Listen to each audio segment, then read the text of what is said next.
こんにちは、アカデミアの富代です。今回からはサロンスタイルの定番と言われる人気のスタイルをカットします。はじめに人気のセミロングレイヤー、ローポイントのスタイルをカットします。この切り方を覚えると長さを変えるだけで幅広い年齢層にマッチすると思います。今のデザインはしっかりした基本の基礎カットを理解することで、いろいろな技術のミックスでできていることがわかります。基本技術動画と合わせて見ていただくとわかりやすいでしょう。例えばグラデーションとレイヤー、そぎなどがミックスされることで出来上がっていることがわかります。最後に図解での解説もしておりますので、納得いくまで身につけていただくことができます。はじめにこの動画は英語、中国語、韓国語で見ることができます。最初にウェットカットとドライカットの違いですが、ドライカットは自然の毛流れや髪の落ち具合など、また毛量調節はしやすいと思います。ですからどちらでも得意な方法で構いません。逆にウェットカットの良い点は髪の毛を傷めずにカットしやすい利点がありますが、反面毛量調節は乾いた状態をイメージしてそぎを行う必要があり、少し難しく経験がいるかもしれません。今回はウェットでのカットを行います。では早速ご覧ください。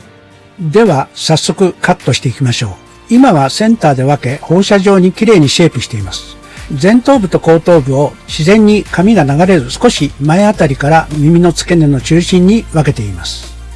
どのくらいの長さが良いかをイメージしてバックの長さを決めます。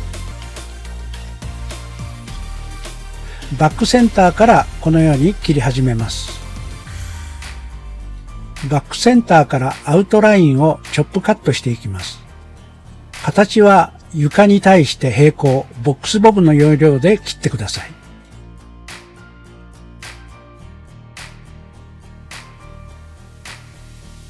はい、こちら側はすでに切ったカットラインの延長線上で同様にチョップカットしていきます。床に対して平行にカットしていきます。左右の長さを確認後、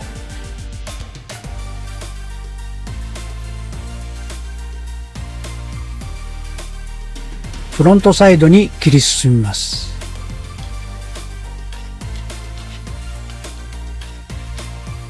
ここでもバックで切ったカットラインの延長線上でフロントサイドをこのようにカットします。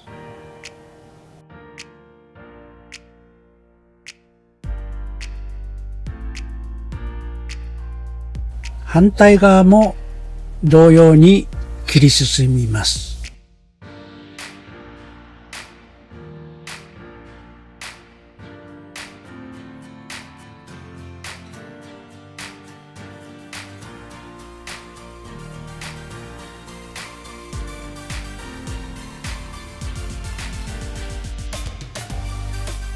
左右カットできたら左右対称かどうか確認後、もう一度全体のバランスを見ながらチェックカットします。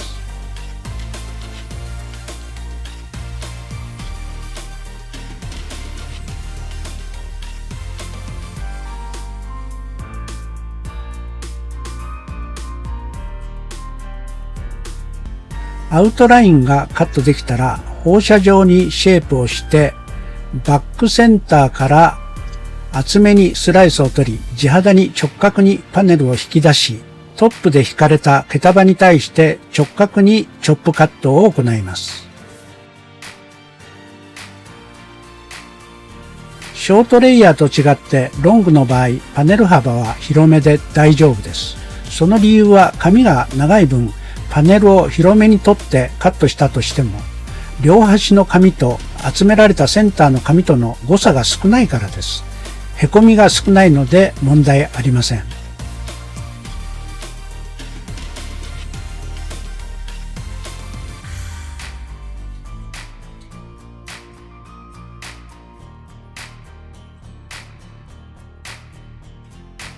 センターからサイドへと回り込んでカットしていきます。注意することはフロントサイドに向かうに従ってネープと違い内側に髪がないので穴を開けないように内側の髪の厚さを確認しながらパネルを引き出しレイヤーにカットすることです。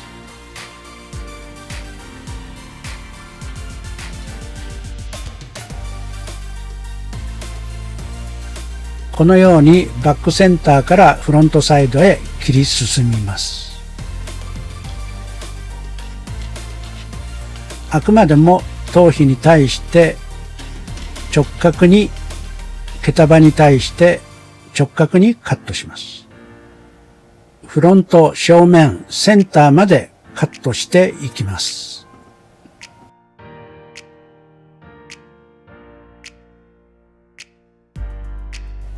反対側も同じ要領でカットを進めます。持ち上げる方向は頭皮に対して直角に引き上げ、毛束に対して直角にチョップカットします。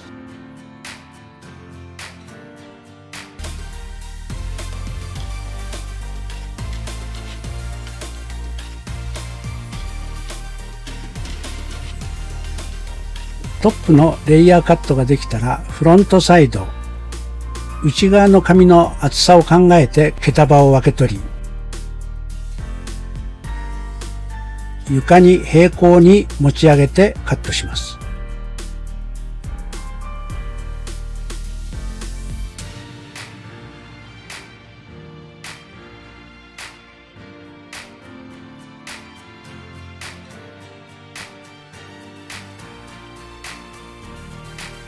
次にバックセクションも内側の髪の厚さを考えて毛束を分け取り、床に平行に持ち上げてカットします。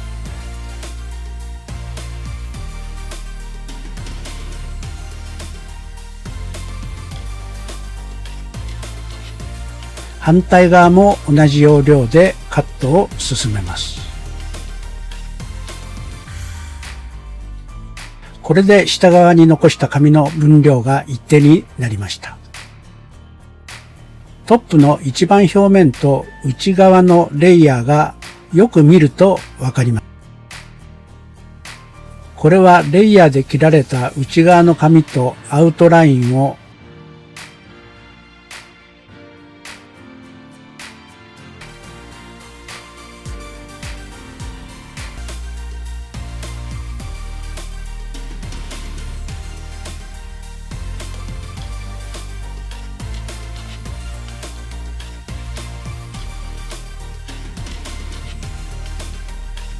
この時も注意することは、耳から三つ襟にかけてのヘムラインの髪に穴を開けないようにつなげることです。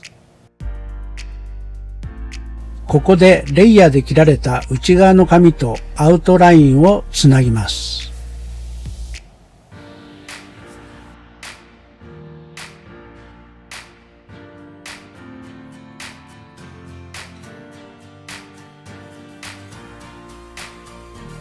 ですからバックセンター中心部分をつなげるだけで問題ありません。この部分は図解でも詳しく説明しますが、その部分を残してつなげることです。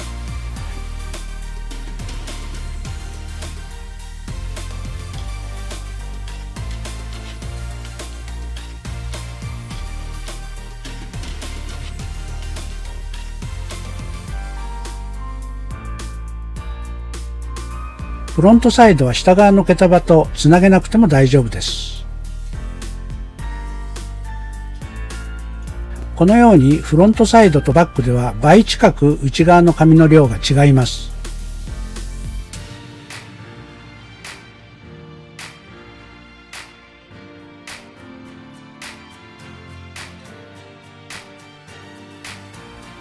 次にそぎですが、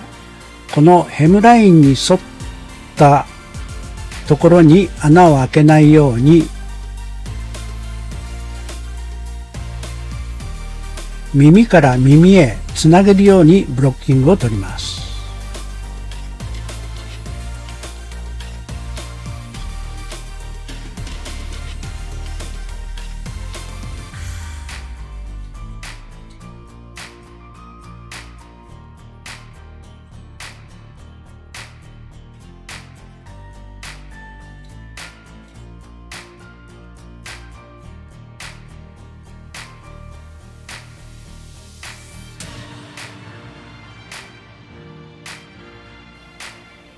ネープの部分からそぎを入れますが、ヘムラインの髪を残し、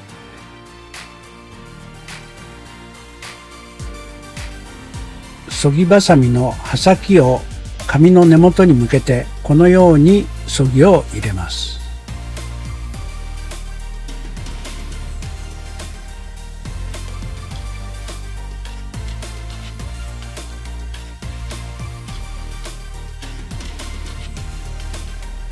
左側もそぎばさみを根元近くから斜めにして毛先方向に向かって削いでいきます。スライスは斜めスライスでそぎばさみの刃先を根元近くに向けて毛先に向かって削いでいきます。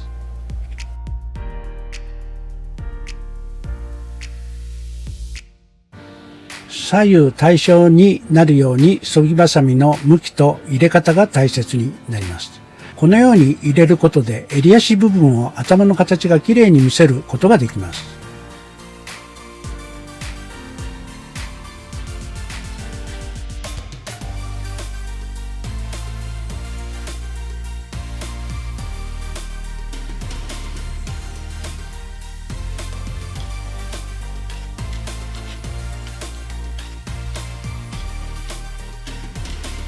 次のブロックの毛束はパネルを少し引き上げ、後ろから見た頭の形に沿ってスライスを取り、そぎばさみの刃先を毛束の根元近くから毛先に向かって入れていきます。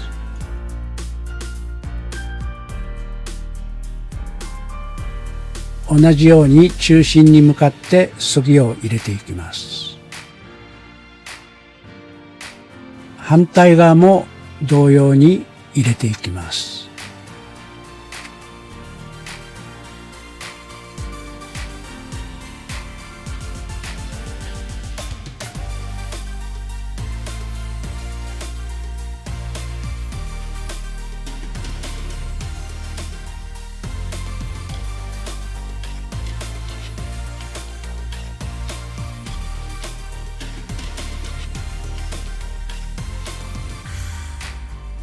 フロントサイドは耳の下には紙が襟足と違いありませんので、穴を開けないように注意します。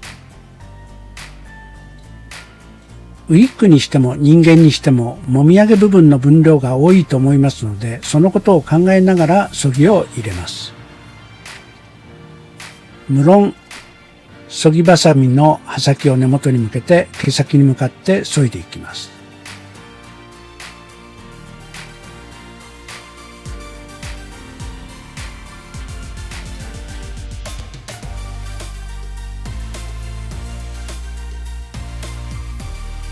次にトップ部分です。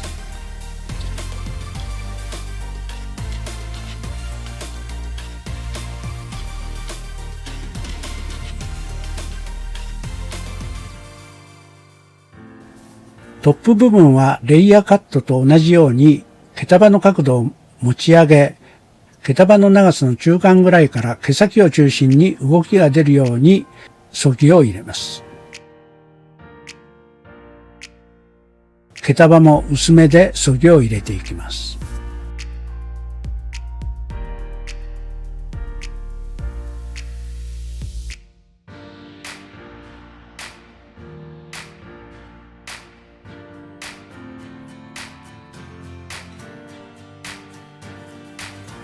最後に全体のシルエットや紙の分量をよく見てそぎを入れます。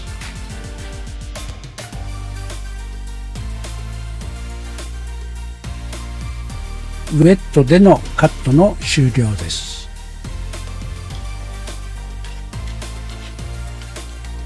あとは紙をブロードライしてからもう一度足りない部分にそぎを入れて終了になります。ブロードライで簡単に乾かしました。この時点でほとんど完成に近い感じに上がっています。手ぐしを入れても綺麗な毛流れが出ています。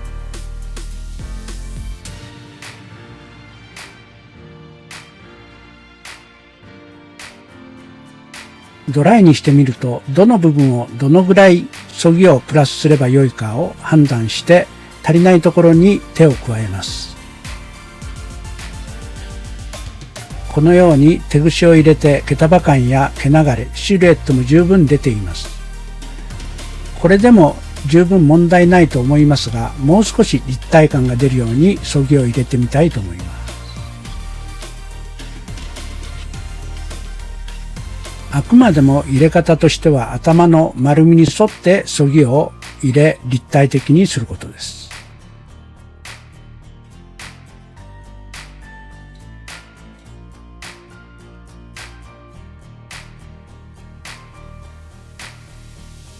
このように入れることで後ろから見たときにこのような丸みを強調することができます。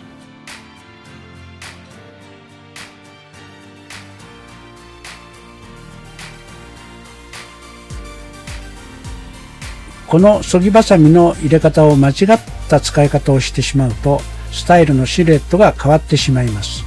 ですからセリングの入れ方は大変重要で、デザインに沿った入れ方をしなければなりません。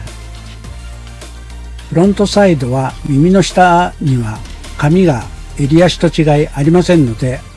穴を開けないように注意します。ウィッグにしても人間にしてももみあげ部分の分量が多いと思いますので、そのことを考えながらそぎを入れます。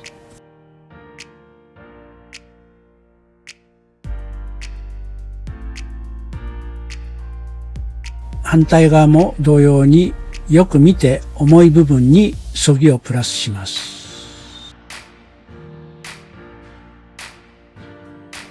普段はこのままドライヤーで乾かし、軽めのヘアオイルやワックスをつけて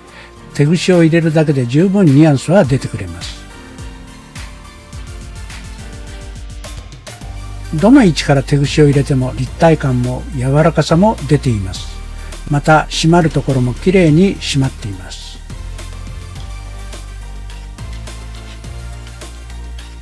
これでドライのそぎの終了です。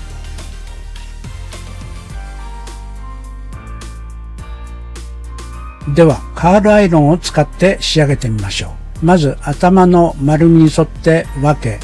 バックセンターから外巻きにアイロンをかけます。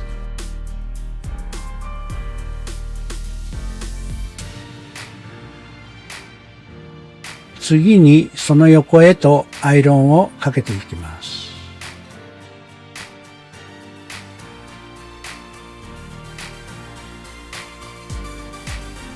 フロントサイドも同じように外巻きにアイロンをかけます。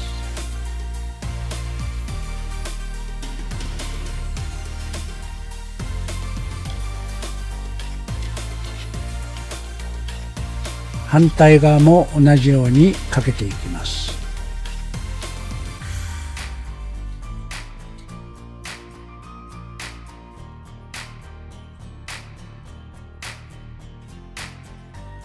バックセンター中間部分は内側に半カールが出るように、自然な頭の丸みが出るようにかけます。フロントサイドも内側に丸みが出るようにカールをつけます。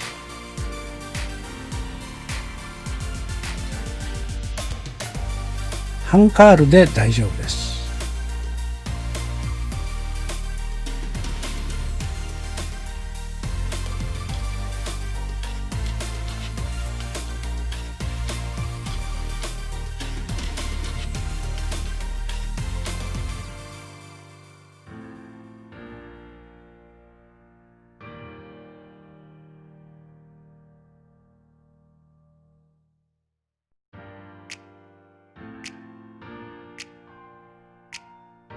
このように半カールするようにカールをつけます。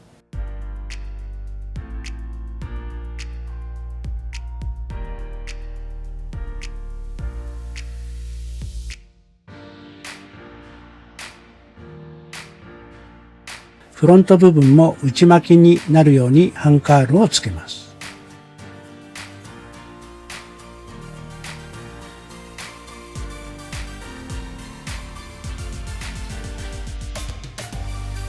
トップ部分は薄く取り角度を上げて根元の部分が立ち上がるようにかけていきます。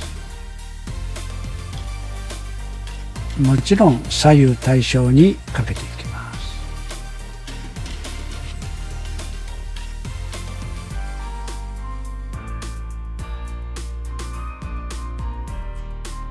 そしてトップ部分は角度を上げて根元の立ち上がりをつけるように入れていきます。出来上がりましたら軽いワックスを全体にまんべんなくこのようにつけます。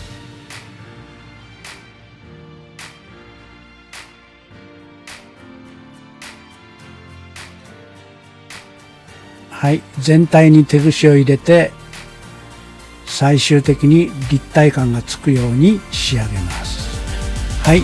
出来上がりです。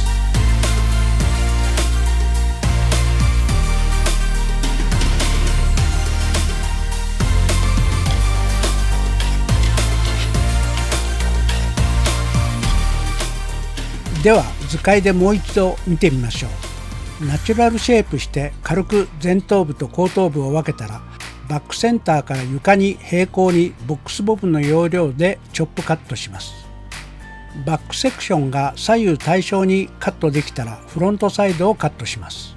フロントサイドはバックセクションのカットラインの流れを見ながらフロントサイドをカットしていきます。フロントサイドもボックスボブの要領でチョップカットし、反対サイドも同じようにカットします。左右対称かどうか確認して OK でしたらトップセクションに移ります。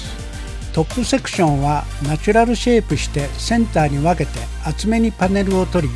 頭皮に対して直角に引き上げ、毛束に対して直角にチョップカットしていきます。バックセクションは放射状にパネルを引き出し、フロントサイドに向かってカットしていきます。右側からカットしたら左側も同じようにカットします。注意することは、同じようにチョップカットするためには体の向きを変えないようにしてチョップカットのハサミの入れ方が変わらないようにすることで左右対称にすることです。トップのレイヤーカットを見てみましょう。このように頭皮に対して直角にパネルを引き出し、毛束に対して直角にチョップカットをします。すると下に下ろした時にこのようにレイヤーがつきます。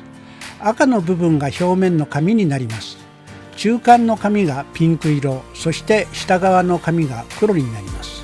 表面と下側の黒の紙ではこのような段差が生まれます。図では上に引き上げられた紙にちょんちょんと2つの線が記されていますが、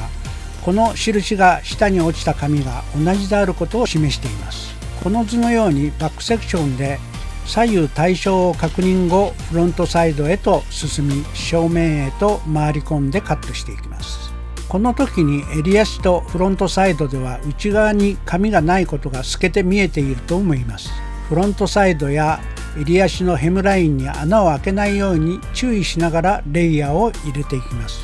フロントサイドをカットするときは注意が必要です。襟足部分と違い、サイド部分は内側に紙がないので穴を開けないようにフロントサイド内側に残す厚みを考えてトップにレイヤーを入れていきます。正面センターまで回り込みトップにレイヤーを入れていきます。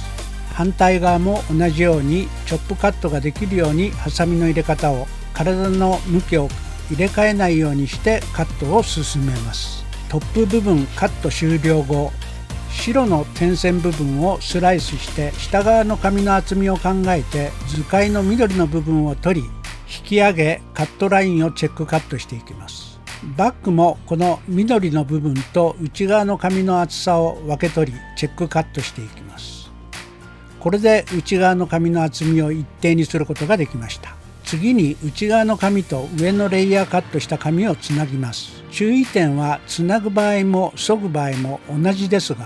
このレッドゾーンは穴を開けないように注意してつないでください。削ぎは耳と耳をつないだラインを第1ブロックとして分け取ります。削ぎバサミの入れ方ですが、このレッドゾーンに穴を開けないように斜めスライスで毛束を取り、ヘムラインに沿って刃先を毛束の根元から毛先に向かって入れていきます。